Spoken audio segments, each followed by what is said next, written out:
வணக்கம். ஸ்ரீ பாலகுமாரம். நான் பட்டீஸ்வரம் கோவிந்தன் பேசுகிறேன். இன்று போதை என்ற ஒரு விஷயத்தை நோக்கி அதை அழிப்பதற்கு பல முயற்சிகள் நடந்து கொண்டிருக்கிறது. ஆனால் என் குருநாதர் எழுத்து சித்தர் பாலகுமாரன் ஒரு 20 ரூபாய் நாவலில் ஒரு 60 பக்கத்தில் 70 பக்கத்தில் போதை பழக்கத்தை மாற்றினார் என்று சொன்னால் உங்களால் நம்ப முடியாதா? என்ன மாற்றினார்? 15 வயசு, 10th ஃபெயிலு. இப்போல்லாம் உடனே எழுதி பாஸ் பண்ணலாம். அப்போ ஒரு வருஷம் வேஸ்ட்டு தான்.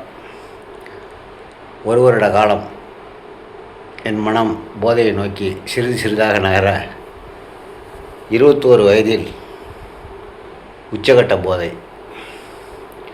இப்போல்லாம் குட்கா தடை, அப்பொழுது தடை இல்லை. 12 பாக்கெட் பையில் இருக்கும்.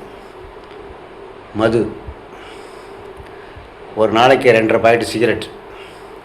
போதையின் உச்சம் மிதந்தேன். 27 வயது வரை, 16 வயதில் ஆரம்பித்து 27 வயது வரை என் போதை உச்சத்தை தொட்டு என் வாழ்க்கை நகர்ந்து கொண்டிருக்க உடல்நிலை பாதிப்பு. பிறகு ஒரு 2 நாவல் படித்தேன்.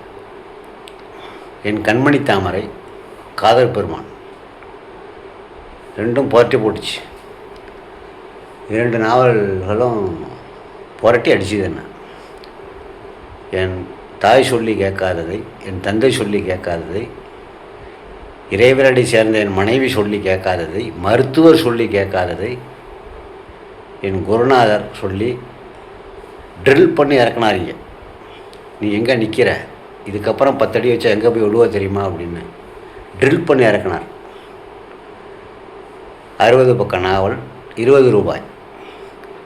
ஒரு மனநல மருத்துவர் போன்று எனக்கு ஆசிரியராக இருந்து அதை நிறுத்துவதற்கு மிகவும் உதவி புரிந்தவர். ஒருவரை நாவலால் மாற்ற முடியும் என்று நிரூபித்தவர். காதல் பெருமான், என் கண்மணி தாமரை, என் குருநாதர் எழுத்து சித்தர் பாலகுமாரன். 21 வயதில் அதை படித்து வெல்ல மாறி முழுவதுமாக அந்த பழக்கத்தை நிறுத்தி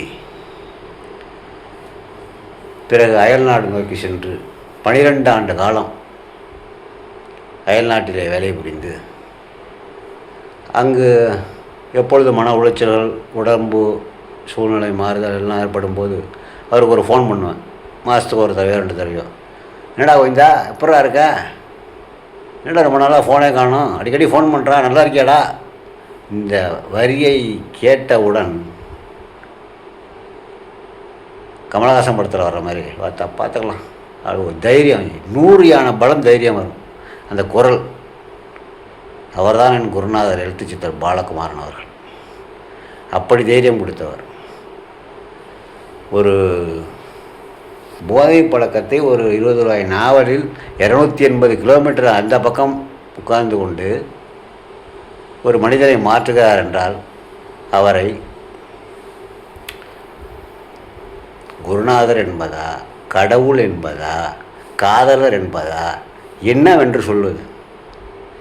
நீங்களே யூகித்துக் கொள்ளுங்கள். நீங்களே எது வேணாலும் வைத்துக் கொள்ளுங்கள். அது இந்த காரணத்தினால்தான் அவரை நான் மாற்றி மாற்றி கொண்டாடி கொண்டிருப்பது, என் குருநாதர், என் காதலர் என்று. அதனால் தயவுசெய்து இந்த தலைமுறையும் நிச்சயமாக நாவலாக வாங்கி படிப்பார்களா என்று தெரியவில்லை. கையளவு உலகம் என்று அனைத்து கைகளிலும் அலைபேசி வந்துவிட்டது. தயவுசெய்து PDF படிக்க வேண்டும் என்ற எண்ணத்தில் தான் இந்த பதிவை போடுகிறேன். தயவுசெய்து பாலகுமார் நாவல் படியுங்கள். பல மாற்றங்கள் நிகழும் என்று என் குருநாதர் ஆசியுடன் தெரிவித்துக்கொண்டு நன்றி, வணக்கம்.